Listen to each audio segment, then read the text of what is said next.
Inside a computer, you'll find a motherboard. The motherboard acts like the chassis inside a car, giving all the components something to connect to. On the motherboard is the microprocessor. Most microprocessors have some jagged metal on top called a heatsink to prevent overheating. If you remove the microprocessor and look underneath, you'll see a lot of wires sticking out that connect from the holes in the motherboard to the main part of the microprocessor. The microprocessor is made up of different areas that do different things, such as adding or storing numbers. These areas are mostly made up of one thing, though, the transistor. Here is a 3D view of one. The transistor's base is a semiconductor, which sometimes conducts electricity and sometimes does not. The semiconductor has positively charged areas and negatively charged areas. Electricity will not flow between the two yellow areas unless a conducting channel is opened up in the green area. A conducting channel is opened up in the semiconductor when a conductor, such as metal, is placed above the gap, wrapped in an insulator like glass, and electrified. For electricity to flow through the conducting channel between the yellow areas, there must be a source and a drain. In other words, an input and an output. These are both made from conductors as well, like metal. If the input is charged, it cannot flow to the output unless the gate, which is the piece of metal in the middle, is also charged. When the gate is charged, it opens up the conducting channel in the semiconductor, allowing electricity to flow down through the source, over to the other side of the semiconductor, and back up out the drain. The neat thing about this setup is that there are no moving parts, and you are using electricity alone to turn on and off other electricity. The breakthrough idea with this technology was using it to form logic gates. For instance, if you have two transistors and you add power to the inputs of each transistor and then add switches to each of the gates and allow the outputs to both flow directly to a light bulb, you have created an OR gate, which has this symbol. Turn the left switch on, or the right switch on, or even both switches on, and the light bulb turns on. If you change the wiring so that the output wire of the first transistor runs to the input wire of the second transistor, then you've created an AND gate, which has this symbol. With an AND gate, if you only turn the left switch on, then the light bulb is not on because the electricity coming from the first transistor is stopped at the second transistor.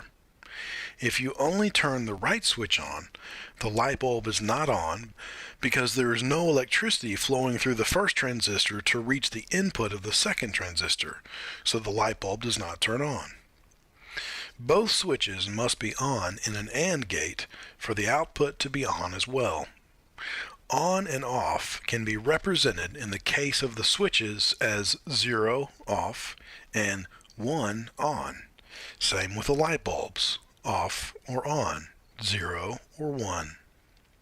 Zeros and ones are the language of computers, and they make up their own numbering system called binary.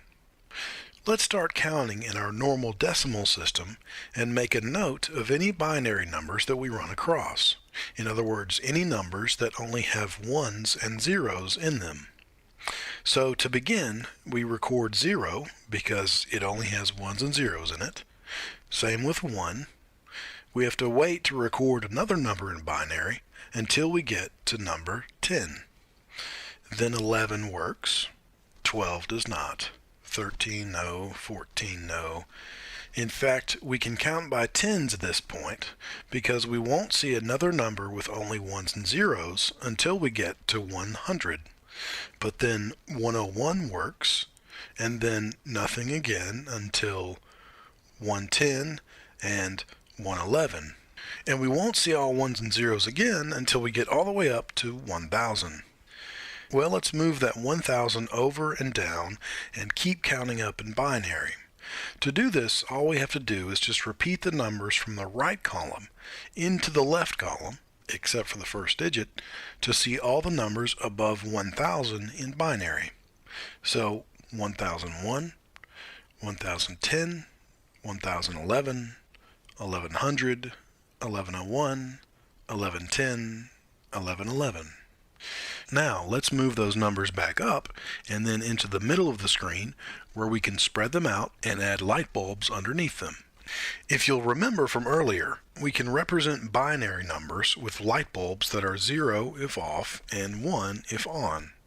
So we start with all zeros, or all light bulbs off, then move to 1, where only the light bulb on the far right is on, and then 1 0, which is the same as the number 2 in decimal. Remember, we only have two symbols to use in binary, 1 and 0. This means that we have to count up a little differently than we do when we use decimal numbers. 1 1 is 3 in decimal because it's the third binary number. 1 0 0 is 4, and on and on and on. In fact, let's make this easier. When only one light bulb is on, let's write the decimal number that it represents on the light bulb itself. For instance, 1 in binary is also 1 in decimal, so we'll write that on that light bulb. 1 0 in binary is 2 in decimal. 1 0 0 in binary is 4 in decimal. And 1 0 0 0 in binary is 8 in decimal. From here, you just have to add up the numbers on the light bulbs that are lit to find the equivalent number in decimal. So for instance, 1001 is the 8 light bulb plus the 1 light bulb, which means it's 9 in decimal. 1010 is the 8 light bulb plus the 2 light bulb, which is 10 in decimal. And finally, 1011 is the 8 light bulb plus the 2 light bulb plus the 1 light bulb, which is 11 in decimal. So 1 plus 1 in binary equals 10, which is 2 in decimal. Since switches can also represent ones and zeros, let's put two switches on the left and then an adding machine in the middle to see how we can do this with the logic gates we made earlier. This adding machine is called a full adder because it's made up of two half adders, and we'll see why in just a minute. Now, inside the half adder, it's easy to hook up the switches to the left light bulb. All we have to do is use an AND gate. Both switches then have to be on for the left light bulb to be on. Now, to turn on the right light bulb, we'll use what's called an exclusive OR gate, which is represented by the letters XOR. The exclusive OR gate acts just the way you would expect. Either one switch or the other switch has to be on exclusively for the output to be on as well. If both switches are on, or if both switches are off, the output will be off. Now, what makes up this exclusive OR gate? Well, it's an OR gate, a NAND gate, and an AND gate. Well, what's a NAND gate? That's just an AND gate with a NOT gate on the back end. A NOT gate just flips whatever the output is to its opposite. In other words, the NAND gate is only off if both inputs are on, the exact opposite of the AND gate.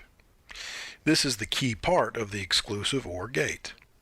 Now let's see how this works when we turn just the top switch on.